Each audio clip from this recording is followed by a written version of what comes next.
El tema que a continuación estudiaremos son las derivadas de ecuaciones paramétricas. Habilidades a desarrollar. Al terminar el presente tema, usted estará en la capacidad de obtener la derivada de y con respecto a x cuando x es una función de t y cuando y también es una función de t. Problema motivador. ¿Cómo podremos obtener la derivada de y con respecto a x si x es igual a t menos t al cuadrado y y es igual a t menos t elevado al cubo? Ecuaciones paramétricas. En lugar de escribir una curva expresando la coordenada y de un punto P de coordenadas xy de la curva en función de x, frecuentemente es más conveniente expresar ambas coordenadas en función de una tercera variable. Si hacemos x igual a f de t y y igual a g de t, esas ecuaciones se conocen con el nombre de ecuaciones paramétricas, y la variable t es conocida como el parámetro. Ejemplo, dada la siguiente función definida por las ecuaciones paramétricas, x que es igual a t menos t elevado al cuadrado y y que es igual a t menos t elevado al cubo, con t que pertenece a los reales. Obtenga la derivada de y con respecto a la variable x. Resolución. Paso número 1. Derivando a x con respecto a t. Al derivar a x con respecto a t, obtenemos 1 menos 2t. Paso número 2. Derivando a y con respecto a t.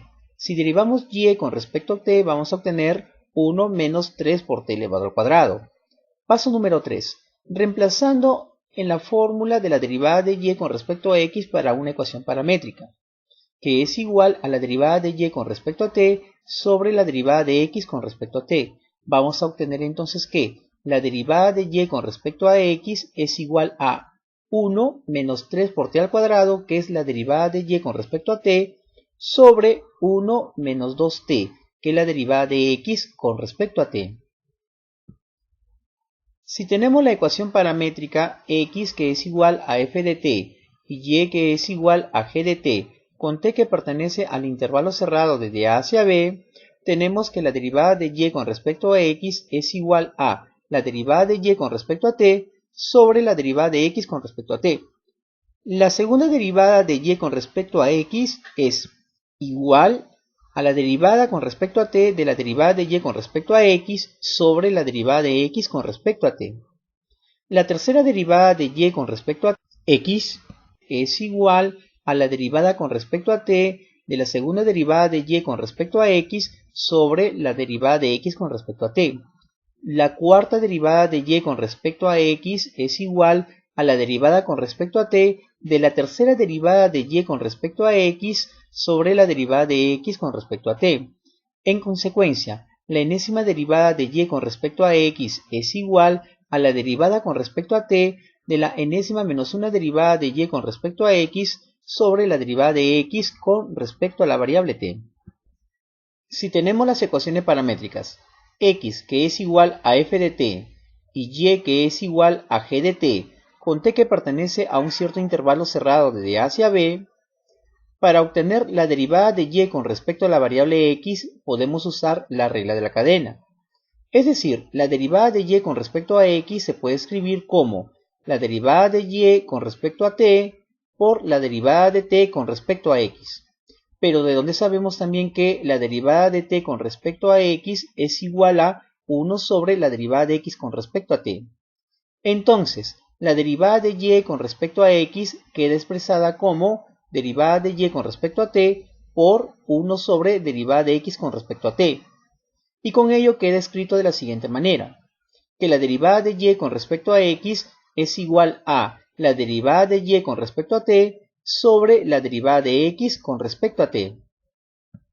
Por ejemplo, dada la siguiente función definida por las ecuaciones paramétricas, x que es igual a 1 más e elevado a la 2t y y es igual a 1 menos e elevado a la 3t, con t que pertenece a los reales.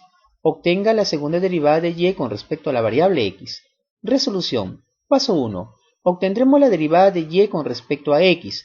Para ello, vamos a identificar la derivada de x con respecto a t y la derivada de y con respecto a t. Ahora bien, la derivada de x con respecto a t es igual a 2 por e elevado a la 2t, en tanto que la derivada de y con respecto a t es igual a menos 3 que multiplica a e elevado a la 3t. Entonces, la derivada de y con respecto a x, que se escribe como la derivada de y con respecto a t sobre la derivada de x con respecto a t, es igual a menos 3 por e elevado a la 3t, que es la derivada de y con respecto a t, sobre 2 por e elevado a la 2t, que es la derivada de x con respecto a t. Al operar esto queda menos 3 medios por e elevado a la t. Paso 2. Ahora procederemos a obtener la segunda derivada de y con respecto a x, que es igual a la derivada con respecto a t de la derivada de y con respecto a x sobre la derivada de x con respecto a t. Pero nosotros sabemos que la derivada de y con respecto a x es menos 3 medios por e elevado a la t. Al reemplazar eso, entonces, esto va a ser igual a la derivada con respecto a t de menos 3 medios de e elevado a la t sobre 2 que multiplica a e elevado a la 2t. Pero la derivada de menos 3 medios de e elevado a la t con respecto a t es igual a menos 3 medios de e elevado a la t, que al quedarse dividido entre 2 que multiplica a e elevado a la 2t, da como resultado menos 3 cuartos por e elevado a la menos t. Nuestra bibliografía recomendada está formada por 2 libros, el de Arya, que se titula Matemática aplicada a la administración, y nuestro segundo libro es de Haulers, que se titula Matemática para Administración y Economía.